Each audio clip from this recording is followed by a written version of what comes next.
Russia claims that it has stopped a military offensive by Ukrainian troops in the Donetsk region, a partially Russian-occupied region of eastern Ukraine. Russia's defense ministry says its forces killed 250 soldiers on Sunday. The ministry released this drone video, which could not be independently verified, but it purports to show Russian forces thwarting a large-scale attack by 2 tank battalions and other mechanized units in southern areas of Donetsk. Ukrainian officials, who've said they're ready for a major operation to push back occupying forces, have not commented on the Russian claim.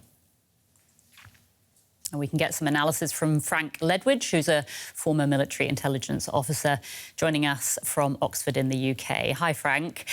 Tell us what you make of Russia's claim that it has repelled this major Ukrainian offensive.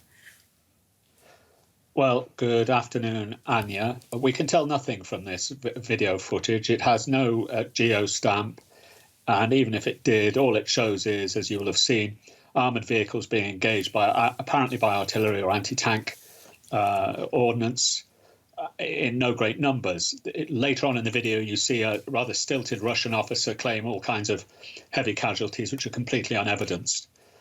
However, aside from this, one thing we need to be aware of, as this campaign goes on, there will be casualties. But I think this is not an announcement of any kind of success by the Russians. It's simply a propaganda ploy. OK. I did want to ask you about a new video that's been released by the Ukrainian Defense Ministry. It's called Plans, Love, Silence. We're going to take a quick look and then I'll come back to you, Frank.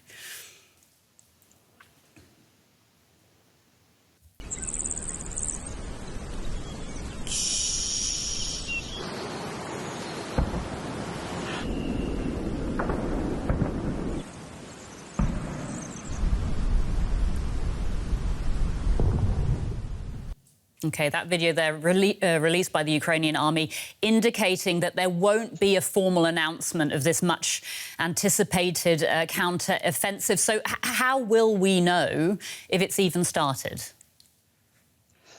But, Annie, there are certain indicators, and I think we've seen these indicators. The first and most important is that President Zelensky said yesterday for the first time that they're ready to go. The weather is good, and the weather is important, by the way, for Ukrainians, particularly because of their reliance on precision weaponry informed by drones, for which you need pretty good weather, and also for your armoured vehicles. We see shaping operations, which you've already mentioned. By that, we mean preparation, deceiving, deception of Russian forces, confusion in Belgorod. Even the drone strikes on Moscow are all part of that information shaping operation. And we are also seeing reports from the front of operations all across the south of Ukraine just beginning. So I would suggest that all the indicators would indicate that we are beginning this series of operations that the Ukrainians call the counteroffensive. OK, and let's just take a moment to talk about its objectives. I mean, what would you say constitutes success as far as this counteroffensive is concerned? Well, any military operation, be it just a section attack of 10 people or an army assault, has orders, and the orders will give objectives for any particular stage of the operation. For this whole counteroffensive, the series of counteroffensive operations, there's 3 levels: of the tactical, the operational, and the strategic, which are the 3 levels of war. At a tactical level, any particular unit will have an objective, but overall, it may well be to take this portion of land, put us in a position, say, for example, take a city, let's say Melitopol, for example, or retake Bakhmut, retake Severodonetsk, who knows? So that's at the tactical level. The operational level, the objectives will be to destabilize Russian forces, to confuse and confound and defeat. At the strategic level, the objective of the operations are clear, and they are to set the conditions for a workable and durable victory, and, of course, to sustain and maintain Western faith in Ukrainian success, and thereby maintaining that flow of weapons and political support, Anya. So those are the essential objectives of what will be a long and hard operation. This will not be over by Christmas. Yeah, I did want to ask you about the international response that we can expect to see if Ukraine doesn't make significant advances.